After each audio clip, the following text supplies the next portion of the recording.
ayat 1 sampai ke 4. Kisah Para Rasul 2 ayat 1 sampai 4. Kita mau sama-sama membaca firman Tuhan ini dengan suara nyaring. Jikalau sudah ditemukan, katakan amin. Kita akan baca hitungan ketiga. 1, 2, 3. Ketika tiba hari Pentakosta, semua orang percaya berkumpul di satu tempat. Tiba-tiba turunlah dari langit suara berbunyi seperti tiupan angin keras yang memenuhi seluruh rumah di mana mereka duduk. Bertampaklah kepada mereka lidah-lidah seperti nyala api yang bertebaran dan hingga pada mereka masing-masing. Maka mereka penuh.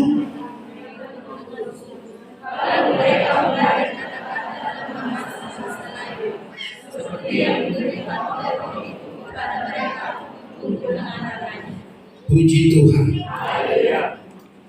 Firman Tuhan katakan, ketika mereka pada hari Pentakosta penuh dengan Roh Kudus. Siapa mereka ini? Mereka ini adalah orang-orang percaya, orang-orang beriman. Maka ketika mereka berkumpul, firman Tuhan katakan mereka penuh dengan Roh Kudus. Lalu pertanyaannya, seperti apa orang yang penuh dengan Roh Kudus? Saudara yang dikasihi Tuhan, Roh Kudus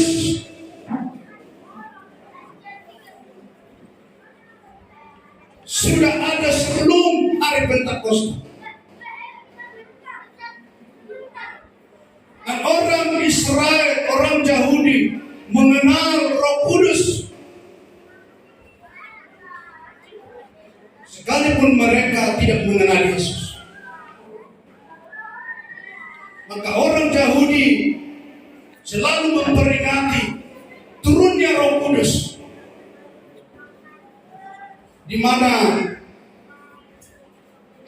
mereka memperingati hari raya panen. Mereka peringati itu. Yang kedua, hari raya turunnya 2 obat. Mereka katakan itu adalah turunnya Roh Kudus. Itu yang ada di Perjanjian Lama.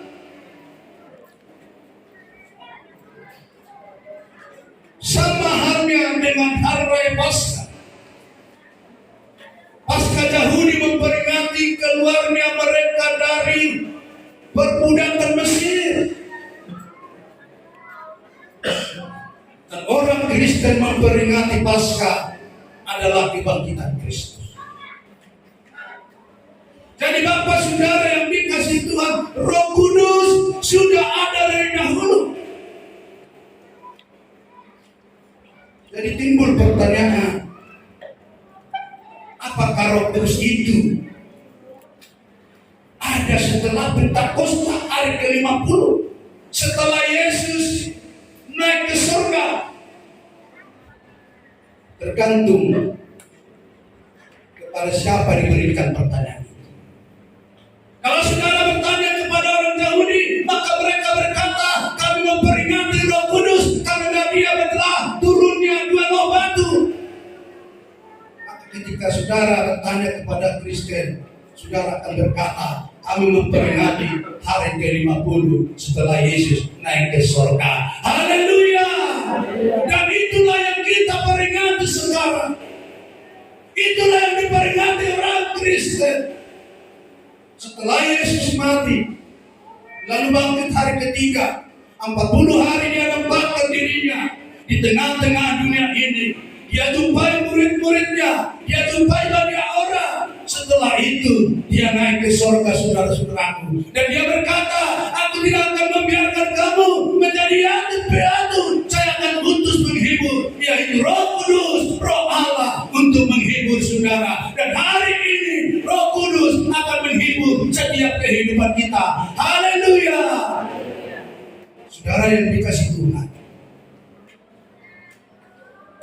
Tuhan ini memberikan kepada kita ketika mereka berkumpul dikatakan maka mereka penuh Roh Kudus.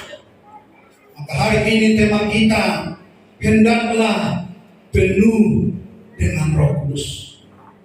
Amin. Hendaklah kita penuh Roh Kudus. Bukan hanya hari ini, tapi terus selamanya sampai nanti Tuhan datang kali kedua ke tengah-tengah dunia. Maka kita akan telah penuh dengan Roh Kudus. Apa yang dimaksud dengan penuh dengan Roh Kudus? Apa yang dimaksud dengan penuh Roh Kudus?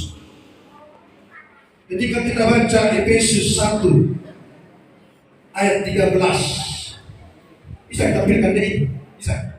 Oke sekarang. Tampilkan semua bahasa bisa lihat. Efesus 1 ayat 13.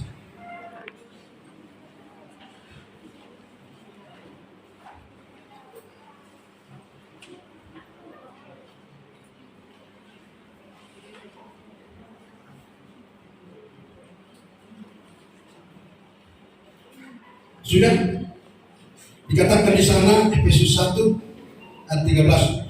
Di dalam Dia kamu juga, karena kamu telah mendengar firman kebenaran, yaitu Injil keselamatan.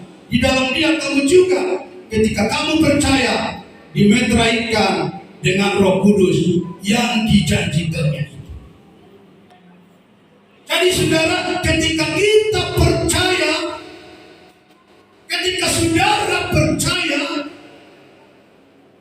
maka saudara sudah memiliki Roh Kudus. Haleluya.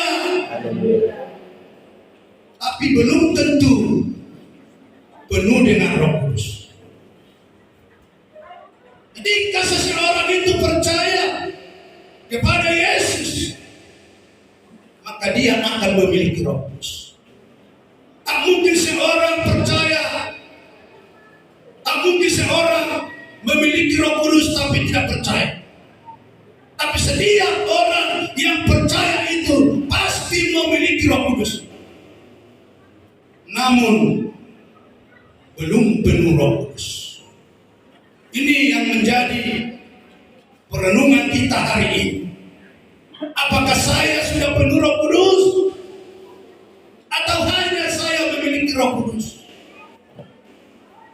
Beda memiliki Roh Kudus dengan penuh Roh Kudus. Saya mau gambarkan ini. Ketika saudara mengisi air ke dalam gelas, lalu saudara isi hanya seperempat, setengah, bahkan 3/4, maka itu dikatakan tidak penuh. Tapi ketika dilihat gelas itu, di sana sudah ada air, tapi sesungguhnya gelas itu tidak penuh. Demikian juga dikatakan setiap orang percaya memiliki Roh Kudus, tapi belum tentu seseorang itu adalah dipenuhi oleh Roh Kudus. Maka untuk itu Tuhan ajarkan, firman Tuhan secara eksplisit mengajar kita supaya setiap orang percaya itu harus penuh dengan Roh Kudus, harus penuh dengan Roh Kudus.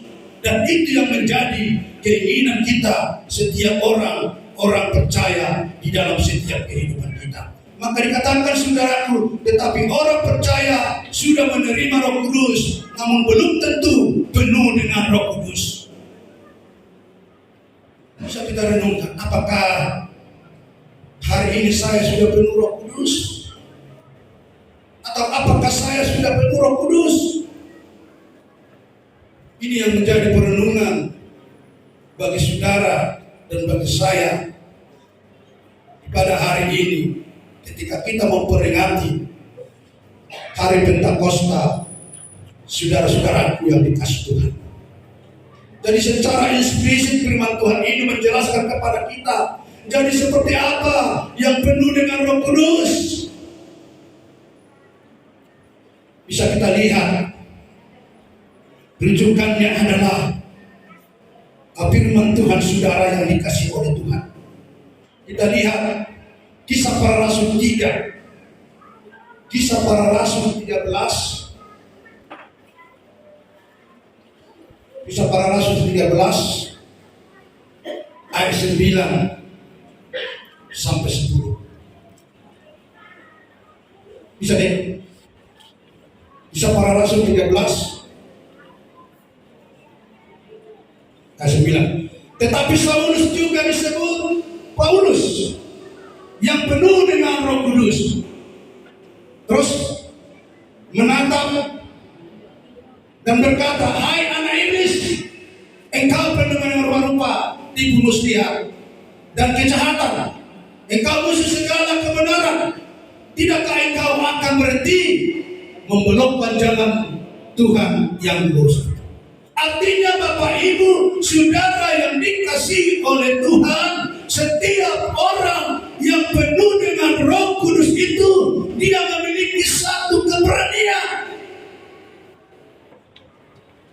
Dia berani menantang, yaitu saudaraku yang dikasihi oleh Tuhan, tukang sihir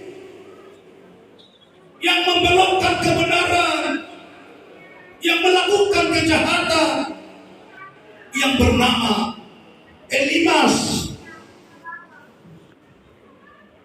Paulus berani menantangnya. Oleh karena apa? Oleh karena mereka penuh dengan Roh Kudus. Puji Tuhan. Jadi Bapak Ibu Saudara yang dikasihi Tuhan, orang yang penuh dengan Roh Kudus bukan hanya harus ada tanda berbahasa roh. Memang berbahasa roh satu tanda. Ada kalanya orang itu, saudaraku, setelah penuh dengan Roh Kudus, dia lebih baik, dia lebih sabar, dia lebih murah hati, bahkan melebihi orang-orang dulu yang baik hatinya. Dengan kata lain, perubahan yang luar biasa ada dalam hidupnya, nyata dalam hidupnya, diberikan dan dilihat oleh orang banyak saudara. Nah Bapak Ibu Saudara yang dikasihi Tuhan, itulah yang penuh dengan Roh Kudus. Demikian juga Yohanes, kita ingat itu Lukas 1 ayat 15. Lukas 1 ayat 15 sampai 16. Bisa ada?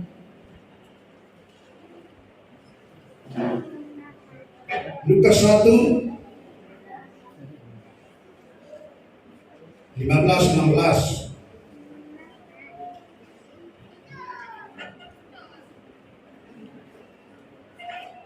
Sebab ia akan besar di hadapan Tuhan, dan ia tidak akan minum anggur atau minuman keras, dan ia akan penuh dengan Roh Kudus mulai dari rahim ibunya.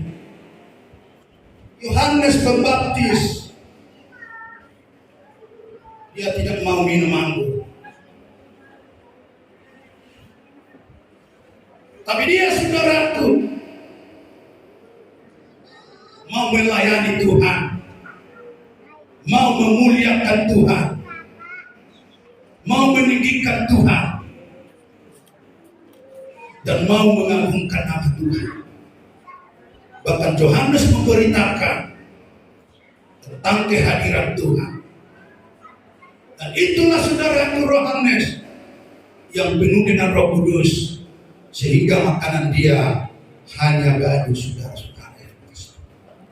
Artinya orang yang penuh dengan Roh Kudus itu ada perubahan yang luar biasa dalam setiap kehidupannya. Maka saudara dikasih Tuhan disimpulkan, penuh dengan Roh Kudus adalah satu kondisi di mana hidup, hati, pikiran dikuasai Roh Kudus.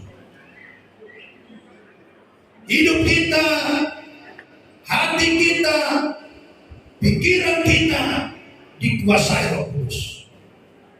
Hidup kita, hati kita, pikiran kita dikontrol Roh Kudus. Maka dengan kata lain, bahwa kita seluruhnya adalah turut dan melakukan apa yang diinginkan dan apa yang dimau oleh Roh Kudus itu di dalam setiap kehidupan kita, saudaraku yang dikasihi oleh Tuhan. Saudara yang dikasihi Tuhan, maka kita lihat secara praktisnya. Kita lihat ini di dalam Efesus 5 ayat 18. Efesus 5 ayat 18 tadi dikatakan, janganlah kamu mabuk, tapi hendaklah penuh dengan Roh Kudus.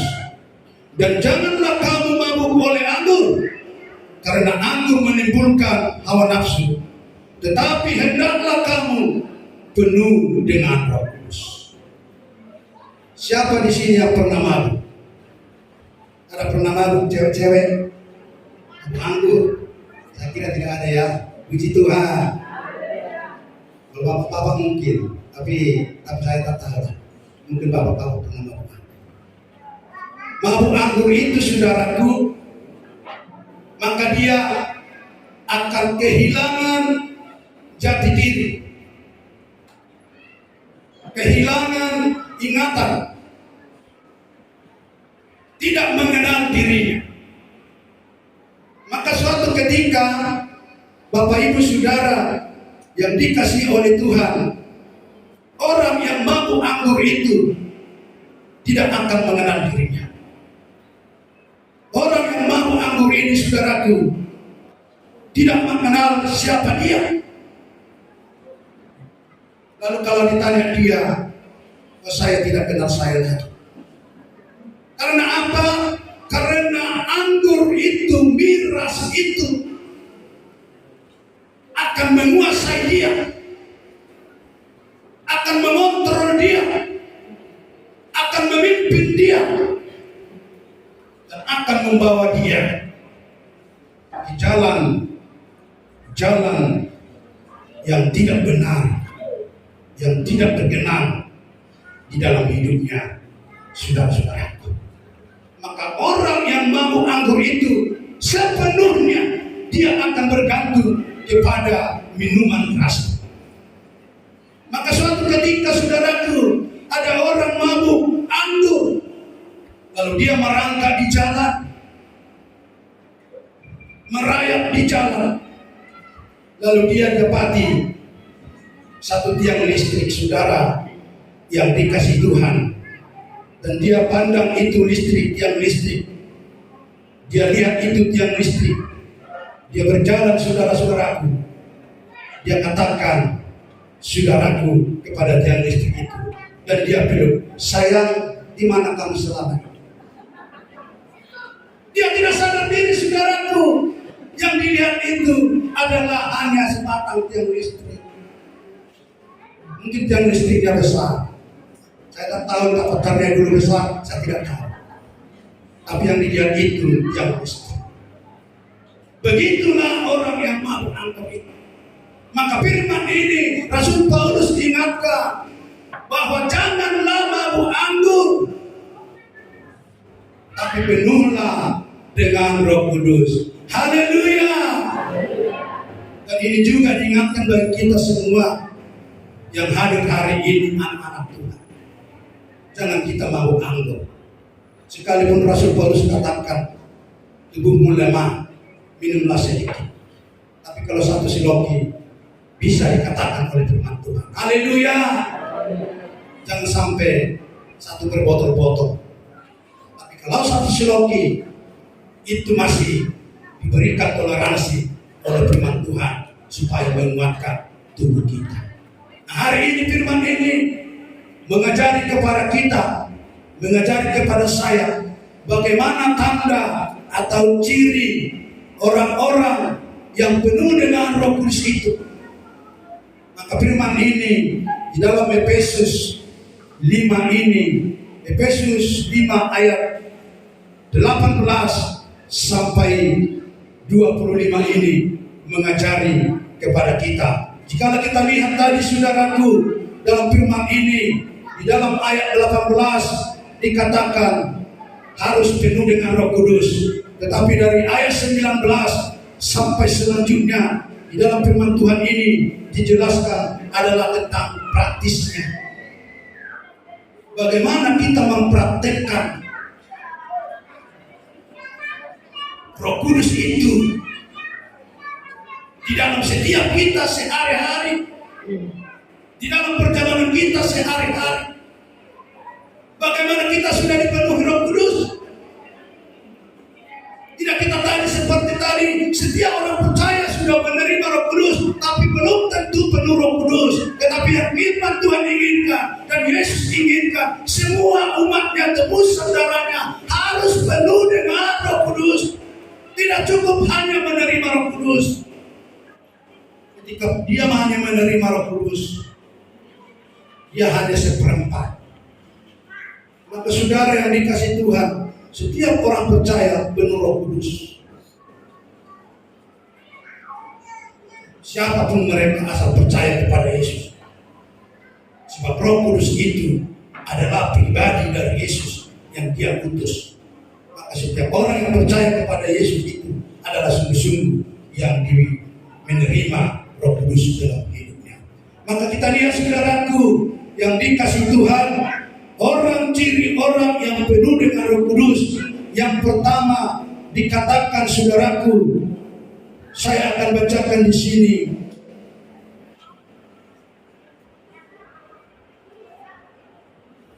Tetapi hendaklah kamu penuh dengan Roh Kudus dan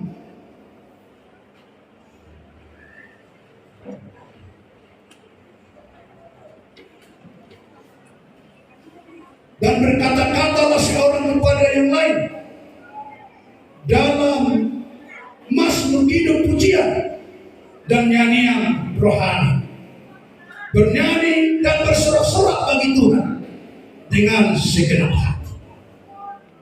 Jadi ciri orang yang penuh dengan Roh Kudus itu adalah suka bernyanyi, suka memuji, ataupun praise, ataupun on worship. Dari setiap orang yang suka bernyanyi, maka orangnya itu pasti penuh dengan Roh Kudus. Haleluya. Artinya saudaraku, dia tidak separuh-separuh. Dia hanya bukan di gereja suka bernyanyi. Ibu-ibu tiap hari berhadapan dengan masakan, dengan sayuran. Kalau sudah penuh dengan Roh Kudus, mungkin dia sambil cincang itu, wortel itu, dia akan bernyanyi kepada Tuhan. Haleluya. Dia tidak bersedih mencincang itu wortel, tapi dia bernyanyi kepada Tuhan. Diberkatilah orang yang mengandalkan Tuhan. Lalu berkat wortel yang dimasak itu menjadi berkat yang luar biasa ketika semua keluarga memakannya menjadi gemuk-gemuk. Puji Tuhan. Tapi kalau bersedih dia ini, kalau tidak penuh Roh Kudus, maka ketika anak pun makan, tapi ini yang dimasak mama ini tak enak, sehingga mereka tidak senang. Lalu karena anak ini sudah kerja, aku pergi keluar lah, lalu dia jajan di luar. Tapi ketika jajan di luar, pulang sudah sakit perut saudara. Sebab di luar itu tidak higienis, tapi lebih higienis sesungguhnya yang di rumah itu. Jadi ini pelajaran bagi anak-anak kami. Haleluya. Tetaplah ingat ibu-ibu itu penuh dengan sorak-sorai. full price, menyembah Tuhan sambil memasak di rumah. Dan itu yang Tuhan inginkan bagi saudara, bagi saya. Dan itulah yang kita inginkan hari ke-50 ini, penuh dengan sukacita, penuh dengan nyanyian, gembira kepada Tuhan, karena saudara sudah dipenuhi dengan kuasa Roh Kudus. Puji Tuhan. Jadi ketika kita sudah penuh Roh Kudus, mari kita semangat baru memuliakan Tuhan. Dimanapun kita berada, saudara-saudaraku yang kasih Tuhan. Jangan lesu-lesu menyembah Allah, menyembah Tuhan, mengagungkan Dia, Maha Pengasih, Maha Penyayang, yang memberikan nyawanya bagi kita. Dia ingin disembah, Dia ingin dimuliakan, Dia ingin ditinggikan. Maka Dia utus itu Roh Kudus, supaya kita tetap memuliakan Dia, supaya kita tetap meninggikan Dia, supaya kita tetap mengagungkan Yesus kita, Tuhan kita yang Maha Pengasih, Maha Penyayang itu, saudara yang dikasihi. Dulu pernah saya berkos di satu tempat, lalu saya ingin bernyanyi pagi-pagi jam 6, dan saya bernyanyi, aku memuji kebesaran-Mu, dengan mulai kusuk, tapi hati saya terganggu karena ada kos yang di samping saya bernyanyi juga. Dan dia berkata, ku ingin membunuh pacarmu. Lalu saudara, saya terganggu. Oleh karena itu saudara yang dikasih Tuhan, saya bukan anti lagu sekuler. Saya suka, tidak apa-apa. Ada juga gereja berkata, kalau sudah memuji lagu-lagu rohani, janganlah lagu sekuler. Saya kira itu tidak apa-apa. Kita pun bisa lagu sekuler. Tapi yang paling utama saudaraku, dengan firman Tuhan ini, saudara yang dikasih Tuhan, kita harus mengutamakan kemuliaan Tuhan, meninggikan Tuhan, mengagungkan Tuhan, memuliakan Tuhan. Sehingga lewat itu nama Tuhan diagungkan, nama Tuhan ditinggikan, nama Tuhan disenangkan di dalam setiap kehidupan kita. Haleluya. Kalau kita katakan tak bisa lagu sekuler, bagaimana nanti anak kita ketika dia mau pilih idol yang tak tahu lagu sekulernya dipilih, nanti dia tidak bangkit. Kalau hanya lagu rohani, memang diterima lagu rohani, tapi tidak sepenuhnya saudaraku yang dikasih Tuhan. Dan hari ini saudara yang dikasih Tuhan, dan kalau saya lihat itu hanya yang memukau juri-juri yang pernah saya lihat, hanya 2 orang yang sudah almarhum itu. Berapa itu? Borusika Putra. Dan dia dikenang sampai sekarang, bahkan gereja itu mengenang dia. Lagu-lagu rohani banyak mereka nyanyikan, saudara yang dikasih. Nah, saudara-saudara yang dikasih Tuhan, saya percaya bahwa mereka itu pun penuh dengan Roh Kudus. Jadi ketika kita memuji Tuhan, memuliakan Tuhan, harus kita dengan sungguh-sungguh, saudaraku yang dikasih Tuhan. Haleluya. Karena saya kadang-kadang kalau dari sana lari ke sini melihat ini, kalau tidak enak disampaikan oleh singer itu, tidak enak pujian itu, tidak pas karena gagap saudaraku. Maka oleh karena itu, supaya kita enak memuji Tuhan, kita perlengkapi semua. Di semua bidang kita perlengkapi. Kita tata bagaimana supaya kita secara khusus memuliakan Tuhan. Hati kita tertuju kepada Tuhan. Maka saya percaya ketika di tempat ini, hati yang memuliakan Tuhan, meninggikan Tuhan, maka Tuhan mendengarkan lagu berkarya akan dicurahkan di tempat ini, di tengah keluarga. Haleluya. Ketika penyembahan kita, kerajaan surga digoncangkan, hati Allah digoncangkan, hati Yesus digoncangkan. Saya akan kirim berkatku ke jemaat gereja Pentakosta Kampung Baru tanpa terkecuali. Puji Tuhan. Itu Tuhan dapat melihat. Firman Tuhan katakan, Tuhan kita bukan Tuhan yang diam, tapi Tuhan kita Tuhan yang aktif, saudaraku yang dikasih Tuhan. Dia tahu isi hati saudara, Dia tahu isi hati saya. Dia tahu keperluan saudara, dia tahu keperluan kita, dan juga dia merasakan apa yang saudara rasakan dan apa yang saya rasakan. Maka oleh karena itu, hari ini, firman ini, Pentakosta ini mengingatkan kita saudaraku, supaya kita adalah anak-anak atau umat-umat Tuhan yang sungguh-sungguh full of praise dan full of worship saudaraku, memuji, memuliakan oleh Tuhan. Haleluya. Saudaraku senang memuji Tuhan. Puji Tuhan. Pujilah Tuhan di mana saudara berada. Apa melihat di mana tempatnya. Muliakan dia, agungkan dia, sembah dia dengan sepenuh hati saudara. Supaya apa saudaraku?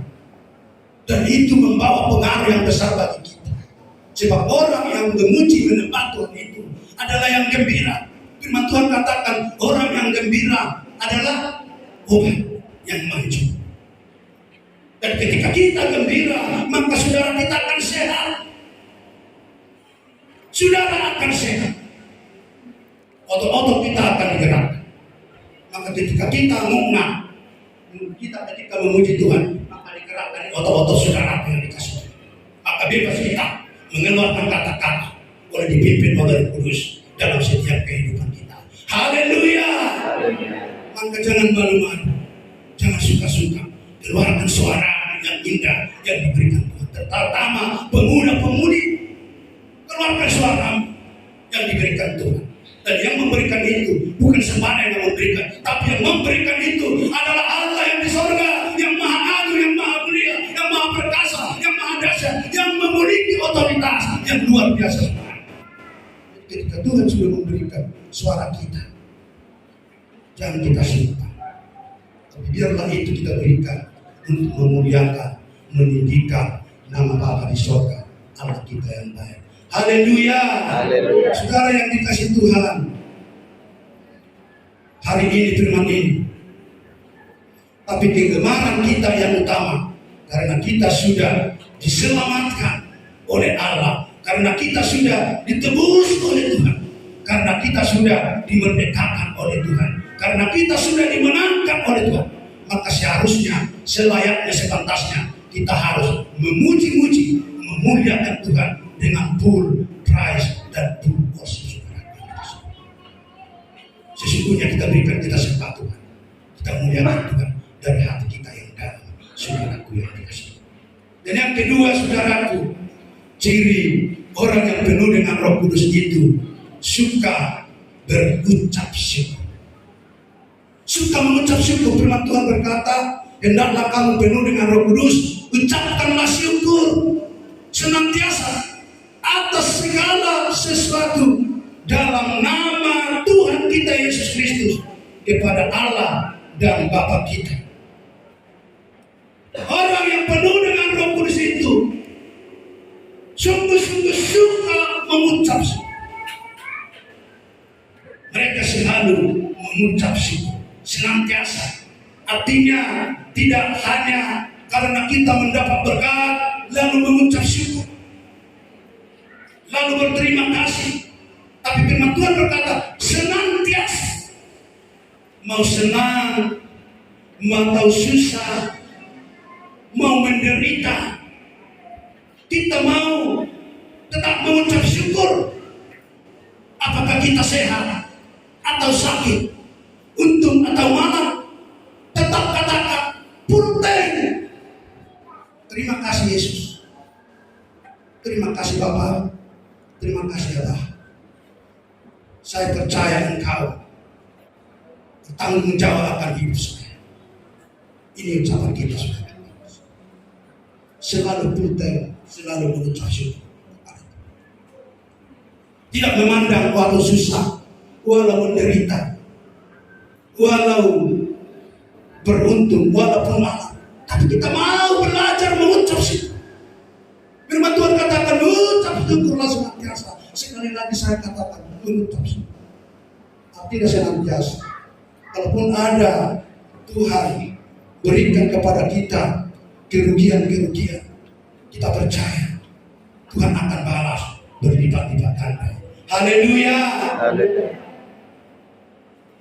Saudara yang dikasih Tuhan, hari ini firman ini mengajari kepada kita supaya kita tetap mengucap syukur. Jangan kita mengucap syukur pada hal-hal yang baik saja. Ada kalanya dari sama ketika mereka mendapat berkat lalu mengajar jemaat, kita mengucap syukur di rumah kami, ucapan syukur. Karena apa? Oh, kami dapat rumah. Jangan, itu baik juga. Tapi jangan hanya mengucap syukur karena berkat, karena jabatan. Memang tidak ada orang saya dengarkan kalau datang lagi makan mengucap syukur karena saya tidak naik pangkat. Tidak ada itu. Tapi pada umumnya orang mengucap syukur kalau dapat berkat. Nah, firman Tuhan hari ini mengajar saya, mengajar kita lewat ketulahan Roh Kudus itu. Dan Roh Kudus mengajar kita mau tetap mengucap syukur. Kita mau full time mengucap syukur kepada Tuhan, full time kepada Kristus, full time kepada Yesus. Mengucap syukur, saudara-saudaraku. Apakah itu baik? Apakah itu buruk? Apakah itu sakit? Apakah itu untung? Apakah itu malam? Kita diajar untuk tetap mengucap syukur, saudara-saudaraku yang dikasih Tuhan. Ada seorang penginjil, orang India yang namanya Sadhu Sikh. Suatu ketika dia pergi menginjil, lalu di tengah jalan dia menginjil. Waktu pulang, uang dia bawa dirampok oleh penjahat, oleh penyamun. Lalu dia berkata, saudaraku, Tuhan, hari ini saya mengucap syukur karena mereka curi uangku, mereka rampok uangku, tapi tidak semua, masih ada sisanya. Dan kedua dia katakan, saya mengucap syukur karena merampok uangku, uang saya, tapi tidak merampok nyawa. Dan yang ketiga dia katakan, saya mengucap syukur karena bukan saya yang merampok, tapi saya yang merampok. Nah, saudara yang dikasih Tuhan, luar biasa. Dia dapat mengucap syukur walaupun dia malam, tapi dia syukuri dia bukan seorang perampok, tapi dia yang terampok. Beranikah kita setelah penuh dengan Roh Kudus berkata demikian, bukan saya yang merampok. Saudara yang dikasih Tuhan, akhir ini saya mau belajar selalu mengucap syukur. Di samping rumah kita ada saya bikin kandang ayam, ada beberapa itu. Lalu ayam ini sangat senang. Lalu ayam ini suka ke tetangga. Memang saya sudah diperingati, Pak, kalau Bapak lepaskan ayamnya, tanggung resikonya. Dan suatu ketika ayam ini lepas, sudah agak besar, mungkin 7 tahun 2 ekor. Saya lepas, tak tahu pergilah ke tetangga itu, tak tahu apa diracun atau apa. Pulang ke kandangnya sudah tergeletak. Saya belajar mengucap syukur, terima kasih Tuhan, walaupun itu diracun, bukan saya yang meracun. Haleluya. Lalu saya bilang sama orang rumah, kayak jadi panas hijau, sebelum hijau itu. Maka nanti racun ada orang yang bilang, kalau kemarin itu ada. Saya buang ke Cipaguri, saudara yang dikasih. Padahal sudah hampir 8 kilo. Nah, saudara, itu kita belajar mengucap syukur. Biarlah Tuhan memaafkan kalau itu terjadi bagi mereka, saudara. Sebab Tuhan katakan dalam Roma bahwa Tuhan turut merancangkan yaitu hal-hal yang baik dan sejahtera bagi saudara dan bagi saya. Haleluya. Hari ini firman ini mengingatkan kita, saudara, penuh, saudaraku. Maka ketika kita pernah ada seorang saudaraku pelaut, berapa orang pelaut itu kapalnya tenggelam. Saya akan banyak cerita ini sebab Yesus suka dia cerita program. Pelaut ini tenggelam, kapalnya tengah laut, pecah. Lalu kawannya 3 orang meninggal. Lalu dia terdampar di tengah-tengah laut itu dan terdampar satu pulau kecil. Di pulau itu dia sendirian. Lalu dia berdoa kepada Tuhan, Tuhan, tolong saya, kirimkan kapal untuk menolong saya. 1 minggu, 2 minggu, tidak ada saudara. Sampai 3 minggu, dia berdoa terus, Tuhan kirimkan kapal untuk menolong saya. Tuhan pun tidak kirim kapal. Sampai 3 minggu. Akhirnya dia, saudaraku, membuat gubuknya di sana dan mencari makanan dan daunan dan yang lain, apa yang dia makan di sana selama 3 minggu, saudara. Dan minggu keempat dia siapkan itu, yaitu gubuk untuk dia. Di gubuk itulah dia tinggal selama 1 minggu lagi, saudara. Dan setelah dia 1 minggu lagi tinggal di sana, lalu dia ingin mau mencari makanan keluar. Entah kenapa dia lupa membakar, saudaraku, mematikan api yang di gubuk-gubuknya. Lalu dia mencari makanan. Tapi setelah dia kembali ke gubuknya, dia melihat gubuknya, saudara. Lalu dia berkata kepada Tuhan, Tuhan, begitu kejamnya Engkau Tuhan bagiku. Saya sudah terdampar di sini 1 bulan dan gubuk saya pun Engkau bakar, Tuhan. Tapi Tuhan tidak dengar. Tapi dengan tiba-tiba, saudara, ketika dia menutupi berkata kepada Tuhan, Tuhan tidak kasihan sama saya. Padahal 1 bulan saya sudah berdoa kepadamu Tuhan, supaya Tuhan kirim kapal, tapi Tuhan tidak kirim kapal. Lalu saudara yang dikasih Tuhan, gubuknya itu asapnya membumbung ke langit tinggi. Lalu tiba-tiba dia lihat, oh sudah ada kapal datang. Dan mendekati dia, lalu mencari dia dan mendapatkan dia, lalu dia dibawa ke kapal. Lalu dia bertanya, kok Pak Kapten sama krunya bisa apa saya di sini? Lalu tukang kapal kapten berkata, oh kami tidak tahu kamu ada di sini, tapi kami melihat ada asap yang tinggi menjulang ke atas. Kami tahu mungkin ada orang yang membutuhkan pertolongan dari kami, maka kami datang ke sini. Lalu dia sadar, saudara, dan dia mengerti, oh rumah saya terbakar. Berarti itu Tuhan yang memberikan itu. Tuhan bakar rumah saya supaya saya ditolong. Lalu dia memohon, berlutut kepada Tuhan. Tuhan, terima kasih. Saudara yang dikasih Tuhan luar biasa. Dia bakar rumah dia itu, bakar Tuhan. Tapi ada masuk Tuhan. Dan orang kapal pun menolong dia jika dia selamat. Begitu bisa terjadi bagi kita. Tapi saudara yang dikasih Tuhan, ketika Tuhan tidak menjawab saudara, jangan bakar saudara rumahnya. Haleluya. Kalau utara itu cerita nanti dibakar rumah, Tuhan tidak tolong. Tapi anak kapal ini diberikan petunjuk. Kalau Tuhan tidak bakar itu gubuk-gubuknya, maka anak kapal itu tidak akan menolong. Berbagai macam cara Tuhan berikan bagi kita.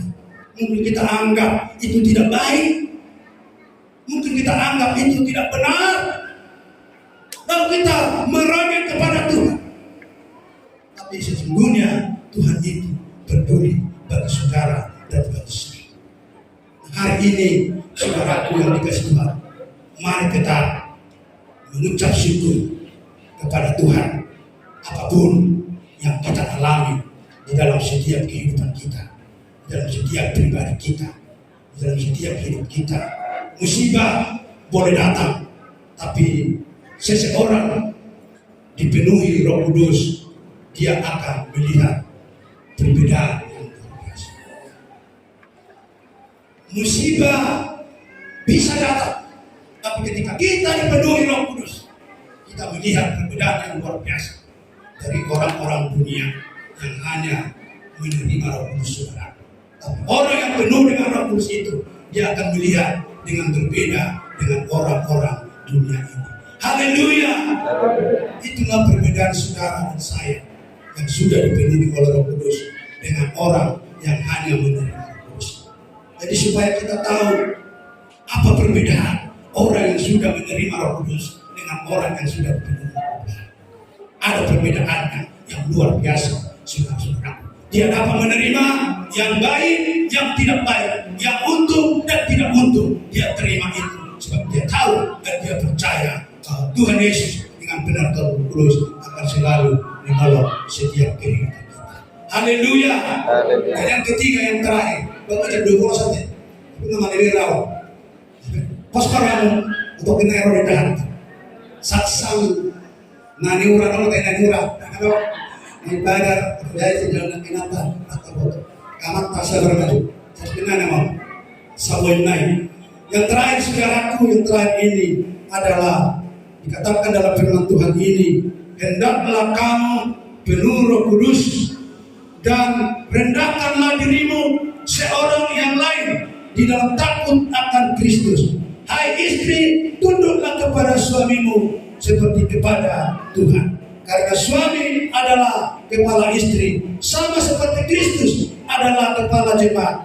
Dialah yang menyelamatkan tubuh. Karena itu, sebagaimana jemaat tunduk kepada Kristus, demikianlah juga istri kepada suami dan segala sesuatu.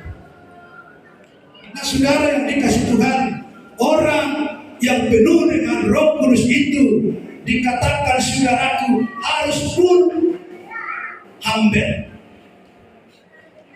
harus merendahkan diri antara satu dengan yang lain. Tidak ada yang di atas, harus saling merendahkan saudara. Siapa pun kita, sebab itu adalah perintah Tuhan, perintah Roh Kudus.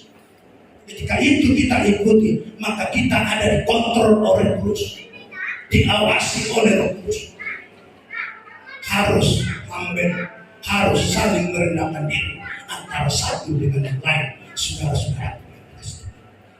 Kenapa terjadi di tengah-tengah keluarga tidak ada damai? Mungkin suami meninggikan diri, mungkin istri meninggikan diri, tidak ada yang saling merendahkan diri. Maka ada istilah saudaraku, adalah sinetron suami-suami takut istri. Kalau saudara apa itu? Ada sinetron suami-suami takut istri. Tapi tempat kita ini tidak ada demikian. Haleluya. Suami dan istri saling mengasihi, saling merendahkan antara satu yang lain, agar kita, saudaraku, selalu diberkati dan diberkati oleh Tuhan. Saudara yang dikasih Tuhan, hari ini firman ini mengajari kepada kita, mari kita saling mengasihi. Suami istri, mari saling merendahkan diri. Anak-anak, mari saling merendahkan dengan orang tua. Supaya apa? Supaya kita diberkati, dipenuhi oleh Roh Kudus dalam setiap kehidupan. Oleh karena itu, firman ini mengajari kita semuanya, saudara-saudara yang dikasih Tuhan. Mereka cekir dapat firman. Tapi banyak 12. Nah, biasanya melalui Sabulung berkhotbah hampir 1,2. Kalau jam 10 lewat ini jadi masuk. 10 lewat kita tadi masuk kan, bukan jam 9 kan. Biasa orang itu saudara yang dikasih Tuhan. Jadi saudara yang dikasih Tuhan, mari kita saling merendahkan diri antara satu dengan yang lain. Maka saudara yang dikasih Tuhan, kita buang batu-batu dari setiap kehidupan kita. Maka ketika kita buang batu-batu itu, maka disitulah saudaraku bisa masuk Roh Kudus. Seperti gelas tadi saya gambarkan, gelas itu ketika saudara mengisi batu, mengisi kayu, mengisi kertas, lalu saudara isi itu air, maka nampaknya itu penuh, tapi sesungguhnya tidak penuh air. Air itu hanya seperempat, yang banyak hanya batu, yang banyak hanya kayu, yang banyak hanya kertas. Untuk itu penuh dengan air yang melambangkan Roh Kudus. Itu batu harus dibuang, itu kayu harus dibuang, kertas harus dibuang, supaya air penuh saudara-saudaraku. gambarannya saudara yang dikasih Tuhan, supaya saudara dan saya penuh dengan Roh Kudus. Batu-batu, kerikil-kerikil, kayu-kayu yang ada di dalam hidup kita mulai hari ini, mari saudara buang dan mari kita buang dan setiap kehidupan kita. Haleluya. Apakah itu batu kebencian? Apakah itu batu iri hati? Apakah itu batu kedengkian? Apakah itu batu meremehkan? Kita buang saudaraku yang dikasih Tuhan. Supaya apa? Supaya kita penuh dengan Roh Kudus. Sebab Roh Kudus adalah yang suci. Roh yang kudus, dia tidak mau masuk ke dalam yang kotor. Selagi masih ada di dalam tubuh kita, hidup kita ini kerikil, batu-batu, kayu-kayu, kertas, maka itu tidak akan masuk saudara-saudara. Sekalipun kita terhajung terbalik meminta kepenuhan Roh Kudus, tidak akan mungkin. Kita hanya menerima Roh Kudus, hanya seperempat, hanya menerima saja, tapi kita tidak dipenuhi saudara-saudaraku yang dikasih Tuhan. Maka oleh karena itu saudaraku, kita mari penuh dengan Roh Kudus saudara-saudaraku yang dikasih Tuhan. Ada orang berkata saudaraku, dia ingin penuh dengan Roh Kudus, tapi dia penuh dengan dosa-dosa, batu-batu gambaran tadi, kerikil tadi, kayu tadi. Tidak mungkin saudara-saudara.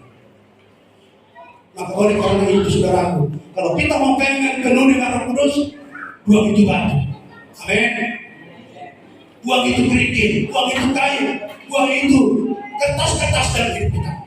Perkenankan air lambang Roh Kudus masuk dalam hidup kita.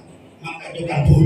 Lalu dia bekerja, dia mengolah hidup kita, dia mengontrol hidup kita, dia memimpin hidup kita sesuai dengan kehendaknya saudara-saudara yang dikasih Tuhan. Maka suatu ketika pernah seorang pendeta pimpin pujian di suatu tempat. Pujian ini dia katakan saudaraku yang dikasih Tuhan, bersinar, bersinar, aku bersinar terus. Waktu di tengah-tengah gereja luar biasa orang bersinar, tapi setelah keluar dari gereja tidak bersinar. Haleluya. Bagaimana kita bersinar terus? Jangan hanya di gereja kita bersinar, tapi di luar kita bersinar. Maka mereka itu tidak penuh dengan Roh Kudus. Hanya di gereja saja, hanya ketika bertemu hamba Tuhan bersinar terus. Tapi setelah keluar bisa saja menyalahkan saudaranya, bisa salah menyalahkan lingkungannya, bisa saja menyalahkan mertuanya, bisa saja menyalahkan menantu. Hanya di gereja saja bersinar, tapi setelah keluar saudara tidak bersinar. Oleh karena itu, kalau ketika kita bersinar di gereja ini, biarlah kita bersinar di luar sana, supaya kita saudara sinar kemuliaan Allah yang Tuhan berikan bagi kita dan Roh Kudus itu menjadi berkat kepada orang lain.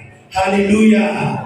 Orang yang dikasih Tuhan, ada orang penuh dengan Roh Kudus, tapi masih tetap mereka saudaraku yang dikasih Tuhan dipenuhi dosa-dosa. Kalau perjamuan pakai baju-baju putih, tidak bisa bedakan apakah dia malaikat atau tidak saudara.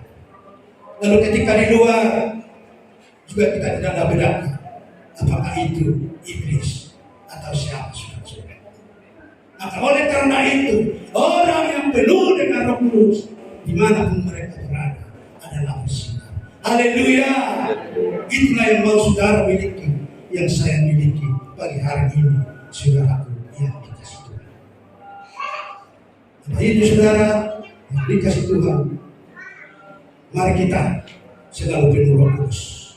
Maka suatu ketika ada pendeta tua ini, mari kita bernyanyi, katanya. Hendaklah kita memuji Tuhan. Lalu dibacakan judulnya, lalu nyanyi. Hendaklah kita memuji Tuhan. Lalu diulangi lagi, hendaklah kita memuji Tuhan, dinaikkan, hendaklah kita memuji Tuhan. Lalu bapak itu udah tua, udah lebih tua dari saya, tinggal kacamata. Lalu bapak itu berkata, tinggal kacamata saya. Lalu jemaat ikuti, tinggal kacamata saya. Sudah ada yang dikasih Tuhan. Lalu bapak sambung, bukan itu yang ku maksud, bukan itu yang ku maksud. Artinya saudara, orang yang penuh dengan Roh Kudus, maka pikirannya pun penuh Roh Kudus, hatinya pun penuh Roh Kudus. Tapi orang tadi, bapak itu sudah sampaikan mereka begitu, mereka tidak penuh dengan Roh Kudus. Apa yang dikatakan bapak itu juga dikatakan saudara. Hari ini saya percaya firman ini Roh Kudus akan mengubah setiap kehidupan. Saudara, perjalanan kita, iman kita, rohani kita akan jauh ke depan. Bagaimana perjalanan rohani kita supaya benar-benar penuh dengan Roh Kudus. Ada satu cerita penutup ini, yang tidak penuh dengan Roh Kudus. Suatu ketika di satu tempat ada satu pesta semalam, lalu mereka itu minum miras tadi, memabukkan hawa nafsu. Ketika mereka minum dari mulai jam 7 malam sampai jam 5 pagi, mereka berdangdut, mereka bernyanyi, dan mereka mabuk. Lalu mabuk tadi, Rasul Paulus katakan, orang mabuk adalah hawa nafsu, tidak akan bisa masuk ke Kudus. Maka setelah mereka mabuk satu malam, lalu dia berkata, pulanglah kita. Diajaknya kawan yang satu itu, pulanglah orang itu. Mereka itu, ke tempat itu naik perahu. Dia tambahkan itu perahunya di pinggir laut, lalu dia naik ke perahu itu. Lalu kita dayung 2 orang, dayung kiri kanan, dayung. Biasanya caranya itu paling 45 menit sudah sampai seberang. Lalu dia orang berkata, ku dayung perahu, ambil mabuk. Lagi itu dia, mereka ingat itu, betapa sudah mabuk, pikirannya tidak jelas. Lalu setelah itu mereka dayung 2, dayung terus sampai jam 8 pagi, terus sampai. Lalu mabuknya sadar, pikirannya pun mulai sadar. Oh, kenapa kita tidak sampai ya? Biasanya ini hanya seberapa jam, setengah jam sampai. Lalu mereka bilang, lihat saudara, oh ini rupanya tambatannya belum kita lepas. Lalu mereka tidak sampai saudara, hampir mulai jam 5 sampai jam 8 pagi saudara berpecah. Artinya Bapak Ibu Saudara yang dikasih Tuhan, itulah yang mabuk dunia, itulah yang mabuk anggur, itulah yang tidak dipenuhi oleh Roh Kudus. Maka dia saudara-saudaraku, tidak ada yang dikontrol dalam hidupnya adalah kemabukan. Tapi ketika kita dipenuhi oleh Roh Kudus, maka kita akan sadar, maka kita akan dibawa di seberang sana. Dan jelas saudara-saudaraku, tujuan Roh Kudus dalam hidup saudara. Oleh karena itu hari ini pesta ke-50 ini saudaraku yang dikasih Tuhan, mari kita renungkan saudara-saudaraku, mari kita lepaskan dosa-dosa yang mengikat kita. Jadi ikatan tadi itu adalah gambaran ikatan dosa kita. Sekalipun kita mendaung dengan sebab kita, sekalipun kita beribadah kepada Tuhan, sekalipun kita memuji-muji Tuhan, sekalipun kita memuliakan Tuhan, sekalipun kita bersyukur kepada Tuhan, ketika ikatan dosa tadi, kayu tadi, batu tadi, tidak saudara buat, tidak saya buat, maka saudara akan tetap di tempat. Kemajuan iman kita tidak akan berubah saudaraku. Sebab bagaimana? Sebab Roh Kudus tidak akan masuk di dalam setiap kehidupan kita. Maka kunci utama, buanglah segala dosa dari setiap hidup kita. Percayalah, yakinlah, Roh Kudus akan masuk. Dia akan mengubah setiap hidup kita ke jalan-jalan kebenaran sesuai dengan kehendak Tuhan. Haleluya. Terpuji Tuhan, termulia Tuhan, hari ini kekal untuk selama-lamanya. Amin. Mari kita bangkit berdiri dan kita berdoa kepada Tuhan Dan kita angkat satu tujuan kita. Mari tolong anak-anak pemain musik